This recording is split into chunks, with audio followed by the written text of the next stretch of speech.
In a time of global turbulence, moral confusion, technological acceleration, and widespread spiritual hunger, the world looks to the papacy not merely for tradition, but for truth, direction, and hope. The election of Pope Leo XIV came as a surprise to some, a breath of fresh air to many, and a moment of deep reflection for all. As the 268th successor of St. Peter, Pope Leo XIV steps into the shoes of the fisherman with a gentle demeanor, a scholar's mind, and a shepherd's heart. But beyond the smoke rising from the Sistine Chapel, Catholics everywhere are asking, what kind of pope will Leo XIV be? What direction will he lead the Church in these trying times? Please subscribe, comment, like and share. While the future is God's alone to know, the past and present give us powerful clues. Here are 10 carefully observed signs that may reveal not only the personality and priorities of Pope Leo XIV, but also the very future of the Catholic Church. 1. A pope rooted in tradition, yet open to dialogue. Leo XIV, though firmly grounded in the teachings of the magisterium, has shown a remarkable ability to listen to voices from all walks of life, young and old, faithful and seeking, rich and poor. Before his election, he served as a bishop and later a cardinal in a diocese known for both its orthodoxy and cultural diversity. He championed doctrinal fidelity, but never at the expense of pastoral sensitivity. In an early homily as pope, he said, "Truth is not fragile. We do not protect it by hiding it, nor do we dilute it to make it more drinkable. We preach it with love, and let the Spirit touch hearts." Expect Pope Leo XIV to hold the doctrinal line, especially on matters like marriage, the Eucharist, and the sanctity of life, but with a tone that invites dialogue, not division. 2. Eucharist at the center of Catholic renewal. A lifelong devotee of Eucharistic adoration, Leo XIV has consistently emphasized the centrality of the Blessed Sacrament. His episcopal motto, drawn from the Gospel of John, Domini, ad quem ibimus? Lord, to whom shall we go? Underscores his conviction that all renewal flows from the real presence of Christ. He has spoken movingly about moments spent in silent adoration before the tabernacle, even during times of personal trial.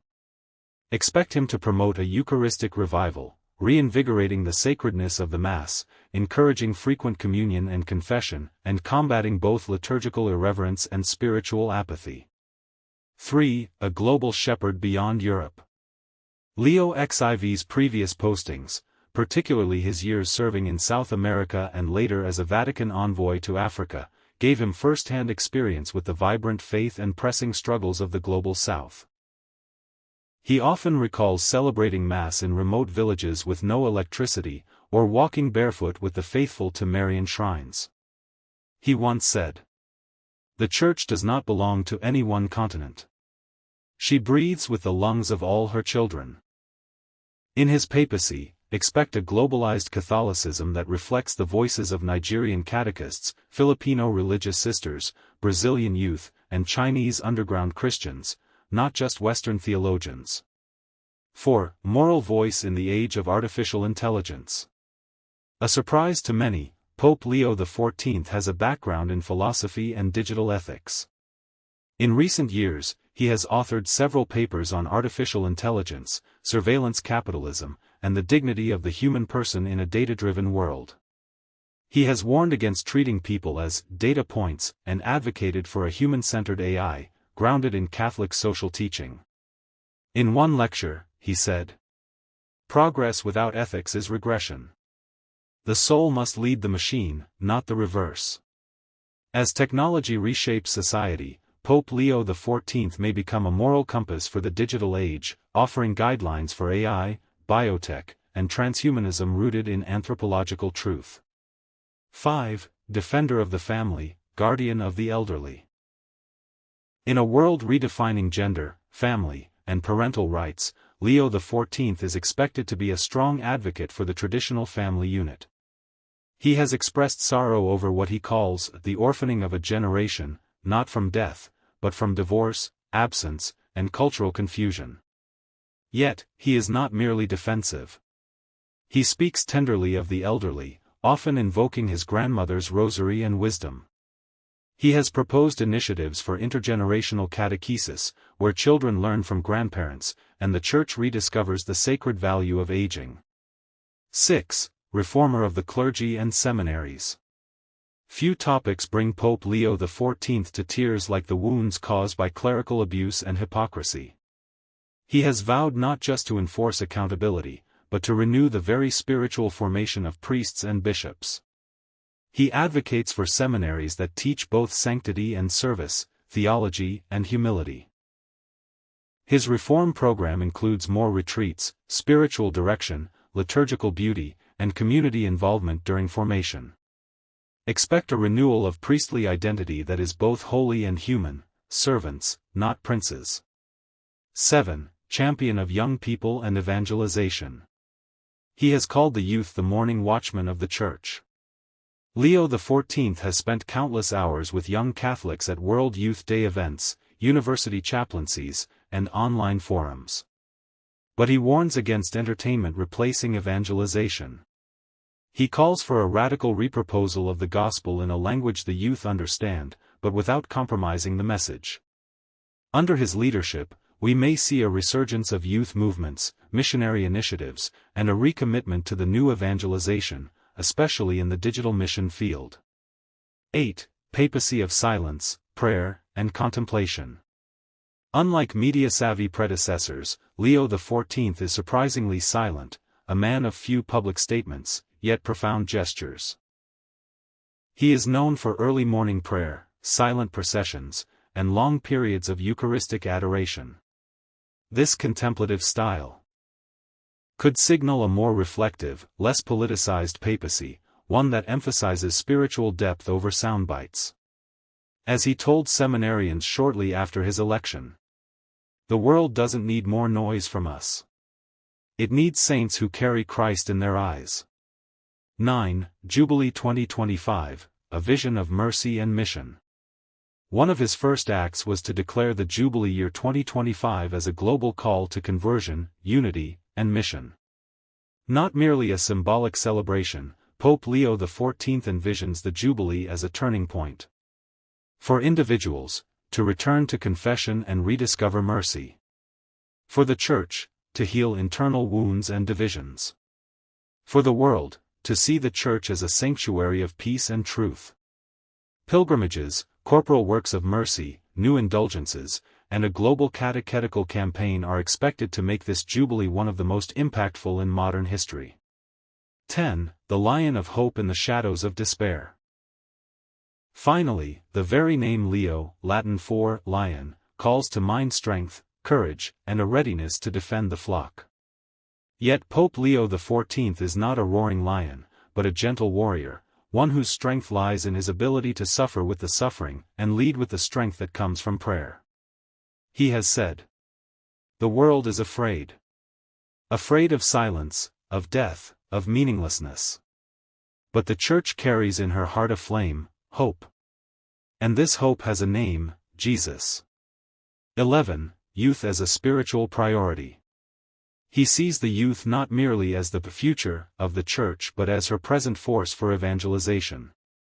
Implication: expect digital missions, renewed World Youth Day energy, and a challenging, not watered-down, message for young Catholics.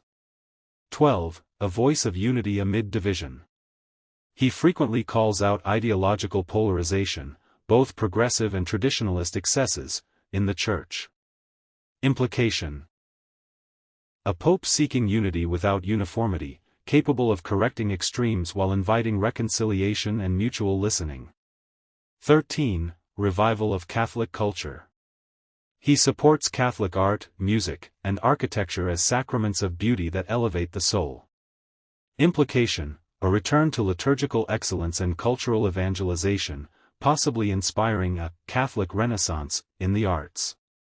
14. Jubilee Year 2025, a global invitation. He's made Jubilee 2025 a top priority, not just a celebration, but a call to conversion. Implication: watch for global pilgrimages, major papal documents, and a renewal of mercy, mission, and faith. 15. Champion of the domestic church. He emphasizes the role of the family as the first school of holiness. Implication: he may expand catechesis and pastoral tools for marriage, parenting, and family prayer. 16. Doctrinal clarity with pastoral warmth. He believes truth and charity are not opposites. He says, "We don't bend the truth to love. We love enough to speak the truth." Implication: expect clear teachings on controversial moral issues, like abortion, gender, and marriage, presented with deep compassion. 17. Defender of the Church. Prophetic voice. He resists attempts to turn the Church into an NGO, instead asserting her prophetic and supernatural identity. Implication: a pope who will resist secularization and restore spiritual authority to the voice of the Church. 18. Ecumenical, but not syncretistic. He supports respectful dialogue with Protestants, Jews, Muslims, and Orthodox, but always from a foundation of Catholic truth. Implication: increased interreligious collaboration, but no doctrinal compromise. 19. Courageous in the face of persecution. He has risked his life to celebrate secret masses in countries hostile to Christianity. Implication: expect bold statements and silent support for persecuted Christians, especially in China, North Korea, and parts of Africa. 20. A pope of hope, not despair. His very name, Leo, lion, recalls strength. Yet his tone is gentle, his joy contagious, and his motto, "Christ our light," reveals his soul. Implication: a papacy that may not bring easy answers, but will surely inspire hope, holiness, and courage for Catholics of every walk of life. Finally, the shape of things to come. If the first weeks of Leo XIV's papacy are any indication, we are witnessing the rise of a contemplative reformer, a tradition-rooted visionary, and a fatherly guide for a church in tension. He is not a revolutionary. He is not a reactionary. He is something more enduring, a restorer of the soul. In a time of storm, Pope Leo XIV may prove to be not merely a man for our time, but a pope for the ages, leading the Church not into new trends, but back to its ancient power, eternal truth, and cruciform love.